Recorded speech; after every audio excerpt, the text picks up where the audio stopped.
अपने वतन से मोहब्बत करना, अपने घर से मोहब्बत करना, अपने वतन से मोहब्बत करना, यह नबी करीम सल्लल्लाहु ताला अलैहि वसल्लम की सुन्नत करीमा है। तो ये हमारा मुल्क पाकिस्तान जो अल्लाह ने हमें अता फरमाया, जो नबी करीम सल्लल्लाहु ताला अलैहि वसल्लम की नजर इनायत से मिला, जो रब की अता से मिला, जिसके लिए हमारे आबा व अजदाद ने कायदे आज़म मोहम्मद अली जिन्नाह की सरबराही में शब और रोज मेहनत की और मोहब्बत के जज्बे के साथ, लगन के साथ जो है वो इस मुल्क पाकिस्तान के क़याम के लिए काम किया, और फिर इस मुल्क पाकिस्तान के लिए अपनी जानों को कुर्बान किया, अपनी जानों के नजराने पेश किए, माओ बहनों ने अपनी इज्जतें कुर्बान की, लाखों मुसलमानों का खून बहा इस मुल्क पाकिस्तान को बनाने के लिए। लेकिन जिस मकसद के लिए यह पाकिस्तान बना है, हमने उस मकसद को यकसर भुला दिया। ये तो अल्लाह रब्बुल आलमीन अक़बुल हाकिमीन का करम है, उसका फजल है, उसकी मेहरबानी है कि यह मुल्क पाकिस्तान आज भी कायम और दायम है और इंशाअल्लाह क़यामत तक कायम और दायम रहेगा। लेकिन इस मुल्क पाकिस्तान के अंदर रहने वालों ने, इस मुल्क पाकिस्तान की बागडोर संभालने वालों ने इस मुल्क पाकिस्तान के साथ वफा नहीं की, और जो मकसद था इस मुल्क को बनाने का वो पूरा नहीं किया। और फिर ये अल्लाह की नेमत है, ये मुल्क पाकिस्तान, ये अल्लाह की नेमतों में से एक बहुत बड़ी नेमत है, लाजवाल नेमत है। तो जब बंदा किसी नेमत की कदर नहीं करता तो फिर उसकी सजा भी मिलती है। जब पिछली कौमों ने, बनी इसराइल ने, दीगर कौमों ने अल्लाह की नेमतों की कदर नहीं की तो उन पर सजाएं भी आई, उन पर अजाब भी आए। तो आज अगर हमारा मुल्क पाकिस्तान और इसके अंदर रहने वाले हम मुश्किलात का शिकार है, हम जो है वो तकालीफ का शिकार है, और तरह तरह के मसाइल है हमारे इस मुल्क पाकिस्तान के अंदर, हमें दरपेश जो मसाइल है, तो उसकी वजह क्या है? उसकी वजह यह है कि हमने चूंकि इस मुल्क की वो कदर नहीं की, और जो इस मकसद के लिए यह मुल्क पाकिस्तान बनाया गया था, हमने उस मकसद को पूरा नहीं किया। वो बनाने वाले वो हमें ये आजाद वतन देकर चले गए, लेकिन जिस मकसद के लिए उन्होंने बताया था कि यहां पर दीन इस्लाम की सरबुलंदी हो, यहां पर एक जो है वो इस्लामी फलाही रियासत हो, जिसके अंदर अवाम की जो है फलाह बहबूद के लिए काम किया जाए, तो उस मकसद से हम बहुत ज्यादा पीछे हैं अभी तक।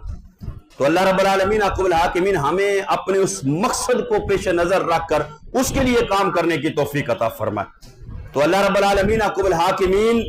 के साथ हम ये अहद करें, हम ये वादा करें इस यौम आज़ादी के मौका पर, और हमने यौम आज़ादी जो आ रहा है हर साल जो है वो हम यौम आज़ादी मनाते हैं, बस सिर्फ जो है वो हमने झंडे लगा लिए, सिर्फ जो है हमने वो बाजे बजा लिए, सिर्फ हमने जो है वो वन व्हीलर कर ली, मोटरसाइकिलों के सलेंसर निकाल लिए, सड़कों पर मटर गश्त कर ली। इसके अलावा हमारा यौम आज़ादी का कोई मकसद नहीं है, हमारा कोई मकसद नहीं है।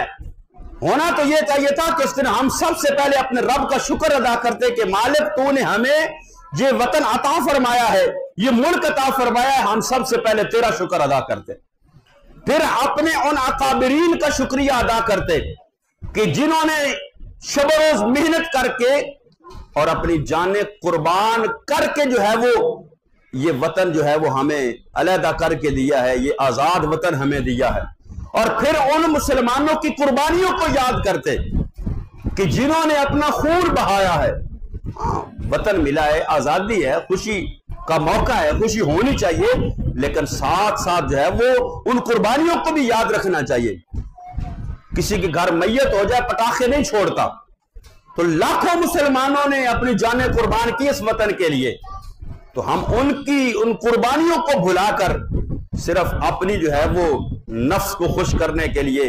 अपना जो है वो सिर्फ क्या कहते हैं पंजाबी, अपना रांझा राजी करने वास्ते हम सिर्फ जो है वो उस दिन को अल्ले तल्लो में और मतलब फजूलियात में जो है हम गुजार देते हैं, बल्कि हमें सिर्फ ये दिन जो है वो हमें उस अहद को याद दिलाता है, और उस अहद को पुख्ता करने का, उस अहद को दोबारा जो है वो ताजगी देने का ये दिन है कि हम अपने रब से ये अहद करें, वादा करें कि रब, ए मालिक कायनात, ए रब्बुल आलमीन, तूने हमें ये वतन अता किया है, तो चलो पहले तो जो कुछ हो गया बाबा इशफाक अहमद मरहूम कदीब दानश्वर गुजरे है, वो कहते हैं कि मैं एक शादी की तकरीब के अंदर था, तो मुझे वहां पर एक रूहानी बुजुर्ग एक बाबा जी मिले। तो वो कहने लगे कि इशफाक अहमद, तू बड़ा मतलब मीडिया पर आगे पीछे बातें करता है, लेकिन तुम ये कहते हो कि हमने मतलब पाकिस्तान बनाया, हमने ये किया, हमने वो किया। वो कहने लगे कि ये ना कहा करो कि हमने ये किया, बल्कि ये रब ने तुम्हें वतन अता किया है और तुम्हें उसकी कदर करनी चाहिए। और तुम जो है वो अपने मुल्क पाकिस्तान के साथ हजरत सालेह अलैहिस्सलाम की ऊंटनी जैसा सलूक कर रहे हो। अल्लाह रब्बुल आलमीन हुकुमुल हाकिमीन ने हजरत सालेह अलैहिस्सलाम की कौम को वो ऊंटनी अता फरमाई मुअजिजाती तौर पर, तो उन्होंने क्या किया, उसकी जो है वो टांगे काट दी, पूंछें काट दी, तो फिर अल्लाह का अजाब उनके ऊपर नाजिल हुआ। तो अगर हम भी इस वतन की कदर नहीं करेंगे, इस आजादी की कदर नहीं करेंगे और इस मुल्क के साथ वो हजरत सालेह अलैहिस्सलाम की ऊंटनी वाला सलूक करेंगे, तो फिर हमारे ऊपर भी इस तरह मुश्किलात और मसाइब जो है वो आते रहेंगे। तो जब हम इस नेमत की कदर करेंगे और इस मुल्क पाकिस्तान का जो मकसद था बनाने का, अगर हम उस तरफ इस मुल्क को लेकर चलेंगे, तो फिर ये मुल्क जो है वो दुनिया के नक्शे के ऊपर ऐसा उभरेगा कि पूरी दुनिया के लिए ये एक मिसाल बनेगा। और खासकर आज की नौजवान नस्ल को जो है वो इस तरफ तवज्जो करने की जरूरत है कि हम अपने मुल्क की आबादी के लिए, आबादकारी के लिए, इस मुल्क को कामयाब करने के लिए जितना हमसे हो सके हम काम करें। और जिसने आजादी इस अंदाज से मनाए कि रब का शुक्र अदा करते हुए अपने अकाबरीन का भी शुक्रिया अदा करें, उनको सलाम अकीदत पेश करें। और किसी भी सूरत इस मुल्क के नुकसान के अंदर, किसी भी, अगर कोई अपने घर के अंदर अपनी खिड़की का शीशा तोड़ता है, घर वालों से लड़ाई होगी, शीशा तोड़ दिया, तो क्या हुआ, नुकसान किसका किया, अपना नुकसान किया, किसी दूसरे का नुकसान किया। लाइट तोड़ दी, बल्ब तोड़ दिया, तो नुकसान किसका हुआ, अपना नुकसान हुआ। तो अगर मुल्क के अंदर रहते हुए कोई इख्तलाफात है या कोई मामलात हो जाता है, तो अगर हम अपने मुल्क की जो है वो चीजों को नुकसान करना शुरू कर देंगे, तो नुकसान किसी का नहीं होगा, हमारा अपना नुकसान होगा। तो खासकर नौजवान नस्ल को जो है वो इस बात को समझने की जरूरत है कि इस तरह की सियासत से और इस तरह की चीजों से हटकर अपने मुल्क की फलाह और बहबूद और तरक्की के लिए काम करें। अल्लाह रब्बुल आलमीन हमारे मुल्क पाकिस्तान को तरक्की की राहों पर गामजन फरमाए। आमीन वमा अलैया इल्लल बलागुल मुबीन।